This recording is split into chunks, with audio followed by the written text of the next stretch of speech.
Now, over the past few days, I've been asking FPL experts who you should be having on your Game Week 1 draft. And in today's video, we're going to cover every single player and give my opinion on the experts' players. Now, before we dive into today's video, if you do enjoy any of the content that you see on the channel, please be sure to like, comment, and subscribe, as we are super close to hitting 6,000 subscribers. That was the goal before the start of the season. It looks like we're going to be able to do that now, and it's going to be amazing to celebrate another milestone with you amazing guys. So thank you very much for your support. Right, let's start off with the first two players that were heavily suggested. I don't think there was a single person under my tweet that didn't say these two players. It is Mohamed Salah and it is Alexander Isak. Obviously, we'll start off with Salah first. A lot of people, potentially and ahhing, and it wasn't the best season for Mohamed Salah compared to previous years, but as you can see, 18 goals, 12 assists, all within 32 games is pretty decent still, to be honest. Maybe a little bit of recency bias. A lot of us still thinking back to the Mohamed Salah of old, but he still managed to score over 200 points, and the fixtures coming up for Liverpool are absolutely phenomenal to start the season, especially in game week 1. I think he just represents the best captaincy option, and if it doesn't work out over the opening couple game weeks with Mohamed Salah, I think you can very easily drop him down because you've already, kind of paying that extra premium price for him. Then you can drop him down to a Foden, a Saka, a KDB, a Son, so many players, Palmer, all these other players, if it doesn't quite work out with Mohamed Salah. So you might as well, in my opinion, take advantage of these strong fixtures for Liverpool. He offers a great captaincy option for match day 1 if you're going for Haaland, and also if you're not going for Erling Haaland, a great captaincy option in match day 2. So I'm fully behind this one. I don't think Mohamed Salah has left any of my drafts. I think he's been in every single one that I have included so far on the channel as well. So if you want to go and check any of those out, obviously links in the description, or just head to the channel page as well. Mohamed Salah fully gets the seal of approval from me and my FPL experts as well. So definitely a player I would be considering, and maybe worth just building a couple drafts with him in and kind of seeing how they look and see if they suit your team and your plans for the upcoming season.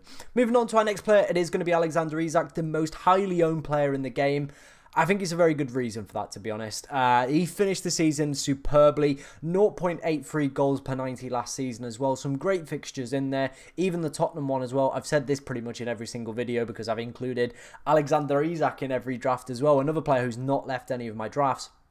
Basically, that's pretty much a green for Newcastle at home against Tottenham. They love to absolutely whoop them at St James's Park. I think they're building an incredible team over there as well. I think, I've said this, if you've not checked out any of the content on the second channel, go and do that. My Premier League predictions are over on there. And I said in that video as well that I think Alexander Isak is, a top 4 striker, and Newcastle are going to finish third this season. I'm being bullish, and again, I think there's a reason he's so highly owned. The fixtures are immense. 8.5 million is an absolute steal for this guy. Whether or not you're going with Haaland or whether you're not going with Haaland, this guy should be in your team. Get him in there. There's a reason the FPL experts are recommending him. Next up is another two players that were very heavily recommended by my FPL experts on Twitter. Obviously, if you want to get involved with future videos, make sure to drop me a follow on Twitter, and next time I put a tweet out, you can get yourself involved in that one. Gvardiol and Trent are the next two players we're going to talk about. As you can see, very, very similar numbers. Now, I feel the camp for Gvardiol is a lot more stronger than the kind of propaganda, if you like, towards Trent Alexander-Arnold. But if you take a look at the numbers, very, very similar in kind of limited, sparse minutes across this season. And I think both of them represent amazing value at 6 and 7 million. I think if Andy Robertson was fit, I think he probably would offer a little bit more competition for Trent Alexander-Arnold as a potential pick, in my opinion. But with Robertson obviously not featuring across pre-season, it does look like if you are looking for a way into that Liverpool defence that does have the kind of potential to go and get some attacking data, I think Trent is probably the go-to man, and that is where you're going to pick up some amazing points as well. Very similar to how we spoke about with Mohamed Salah as well. There's definitely some prime fixtures in there, and I think both him and Salah are probably nailed for the opening couple game weeks as well, and gives you a nice easy route into pretty, historic point scoring players with some very, very steady fixtures for a, you know, reliable top 4 team as well, in my opinion. So again, this one completely makes sense and gets the seal of approval. I think, you know, he is a little bit more pricey than Gvardiol, so it does make it a little bit more difficult. So I understand why some people are not going with him, but I think, again, he is a great pick if you can find the budget to potentially go with him or go without him. That's the big debate, to be honest, because obviously it's him or maybe like a cheaper midfielder, or him and maybe like an Eze or a Gordon. I think personally for me, I'd probably be more switched towards the Eze and Gordon route rather than going for Trent Alexander-Arnold. I don't know what it is, I just prefer midfield attacking players, and those two are fantastic players if Gordon doesn't obviously move to Liverpool. But Eze, he's going to be a talisman this year, so I prefer him over going for the Trent Alexander-Arnold route. So if you are stuck between that decision, I think, you know, that's the way I'm going to go with that one. I'm going to go with a little bit more pricey midfielders rather than Trent. Gvardiol, again though, he's a player that's not left any of my drafts so far, so him, Salah and Isak. Again, a lot of FPL experts in my comment section were recommending these guys as well. He obviously finished the season exceptionally. I think some of his data looks a little bit skewed as well because he obviously didn't start the season in this new left-back position that he is going to be playing come the start of this season as well. He's been doing quite well over pre-season as well. Picked up a wonderful assist, just threading a ball through. If you haven't seen that, go and check it out on Twitter or YouTube. A great assist from him. So hopefully big things coming up. And the fixtures as well, they're pretty decent. Manchester City as well, second for XG conceded last year as well. So I think you're entering a pretty good defence with a player that's very good at obviously picking up attacking returns. And for 6 million, I think that's a little bit of a no-brainer in my opinion. So that one, of course, is getting the seal of approval. Moving on to some differential picks. Now, obviously, you know, there was, of course, the top players that we kind of just discussed there, which I imagine are probably going to be in most people's teams. But there was a few FPL experts in my Twitter comments that were suggesting some of these players above. So let's talk about all of these. Let's start off with Nkunku. Again, very popular. A lot of people are obviously looking at him, to be honest, as well. Done quite well over pre-season so far for Chelsea as well. But the caveat I will say on that is a lot of those have been penalty goals. So don't be skewed by pre-season. Don't be skewed by, obviously, the goals that he's managed to score there. Because when Cole Palmer's back, he'll be the penalty taker. It won't be Nkunku. It'll be, obviously, Cole Palmer. So he won't be getting the points for, obviously, you know, scoring penalties and stuff like that. In terms of preseason as well, I've kind of alluded to this in other videos as well. It's a great standpoint to kind of see structure and which players might be playing in certain positions and maybe, you know, gives us a little bit of indication. But at the same time, it's not competitive football. And sometimes with footballers, they have an extra level to go to when the game starts to get competitive. You see it all the time, especially like I've seen quite a lot of preseason games as a Mansfield fan. Been to the games, I thought, oh my God, that player looks amazing. Season rolls around and he's just not the same player because, again, everybody else takes their level up to that extra level when, obviously, you know, competitive football starts to kick in. So I think it's good that he's, you know, getting decent minutes. Obviously, we're seeing him in a variety of positions as well, but obviously don't take everything as gospel off the back of pre-season. It doesn't always work that way and it doesn't always translate into season form. But I still think he's a decent pickup as well in that midfield role for 6.5 million. Gives you a nice, easy way into those Chelsea fixtures. But for me, I'm just going to wait and see a little bit more, kind of get some competitive data as well. And there was some comments around potential fitness issues as well for Nkunku. So might just potentially be worth holding off 1 or 2 weeks, going for a more nailed asset like Morgan Gibbs-White, who I've not seen anyone recommend to me, to be honest. Go for him for the opening couple of weeks, really good fixtures, then switch to Nkunku to take advantage of the rest of the Chelsea fixture run. But let me know what you think about that one down in the comments section below. Let's move on to the man on the left-hand side. It is going to be Emile Smith-Rowe, obviously featured in our £6.5 million midfielder video. If you've not checked that one out, go and check it out on the channel. Now, for me, I think he could be a decent pickup at 5.5, but again, not really played a lot of football over the past few seasons, has he? So I think it's going to take a little bit of time for him, obviously, to get himself up to gear. Again, if he can get some decent pre-season minutes under his belt, that'll definitely help the cause. Fulham as well do have some pretty decent fixtures, but I think I would prefer going for Andreas Pereira at that 5.5 million range over going for Emile Smith-Rowe. I think with him being kind of the key talisman for Fulham this season, free kicks, corners, and the slight chance of penalty kicks as well, I think it's worth going for a kind of a more set settled and nailed asset rather than a little bit of a gamble in Emil Smith-Rowe, who's not had the best record with injuries and keeping himself fit over the past few seasons. And then the final one is going to be Muniz. Obviously, it was his breakout year in the Premier League last season. 9 Premier League goals for him last campaign, which is pretty decent for a player that didn't really start playing football till around January, February time as well. He's got the number 9 jersey for this season. Like we just spoke about with Emil Smith-Rowe, the fixtures are very, very decent. So again, definitely worth a little bit of consideration if you are looking towards those cheap attackers. Coming in at the same price point as Chris Wood, and I do feel he has a little bit less competition than obviously Big Wood himself. So I think, again, both him and Chris Wood are excellent, valuable assets at that 6 million range. So I think both of them could be amazing pickups. So this one is going to get the FPL Tom seal of approval.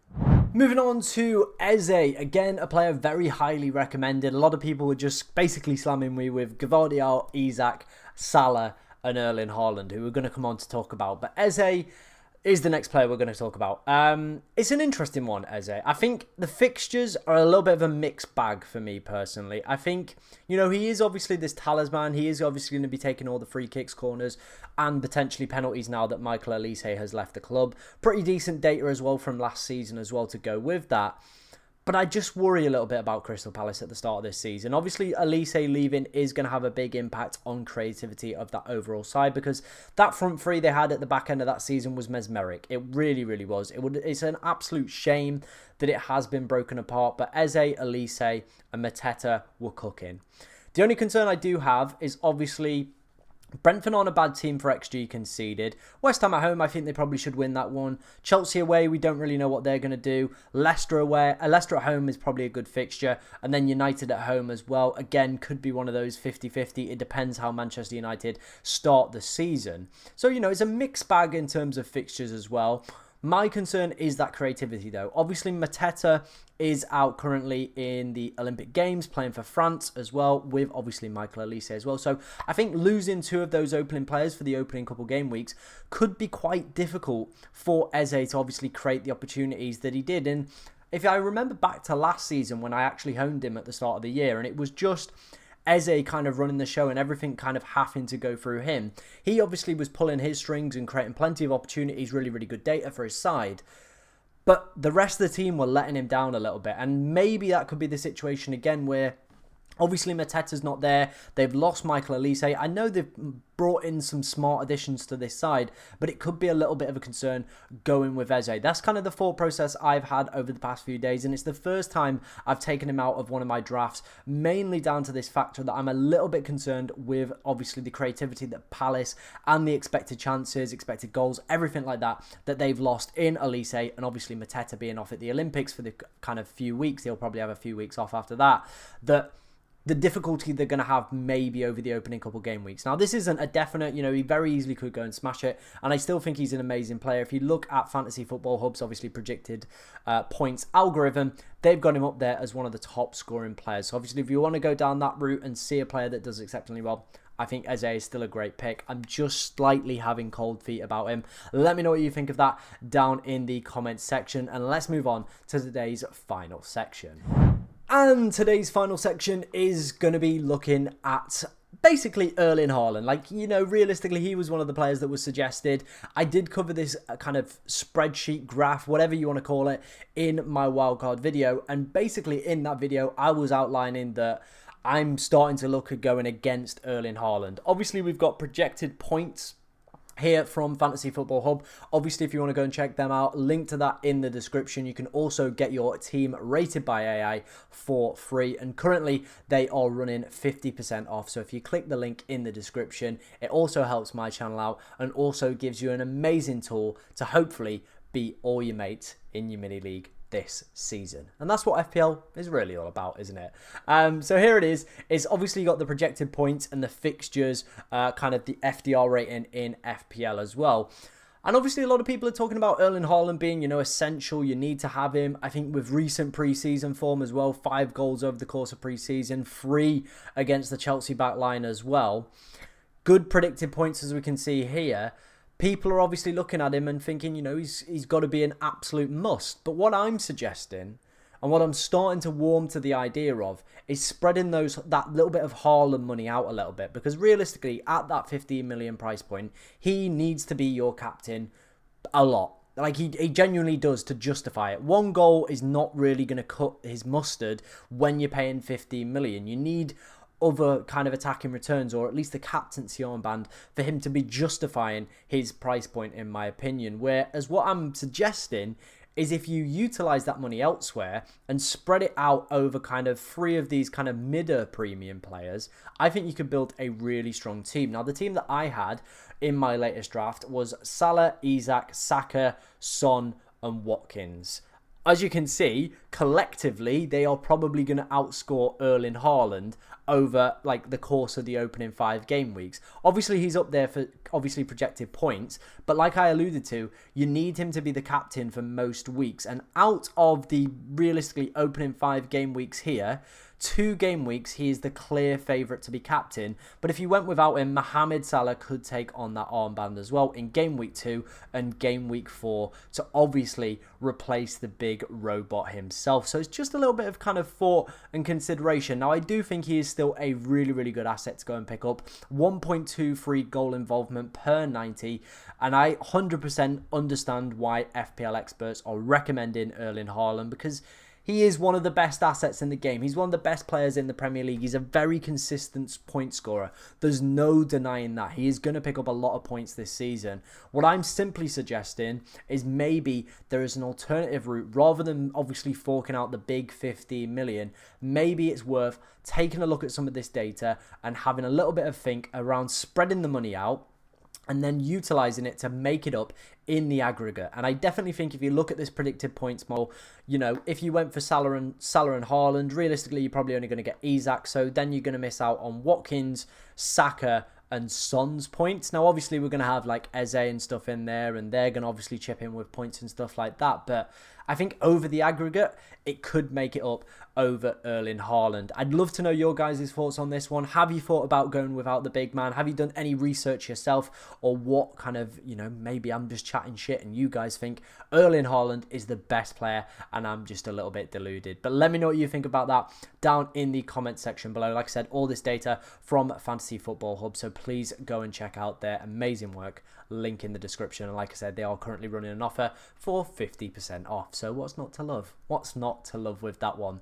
If you did enjoy today's video, please be sure to like, comment and subscribe. And thank you very much for watching today, ladies and gentlemen. And good luck in game week 1.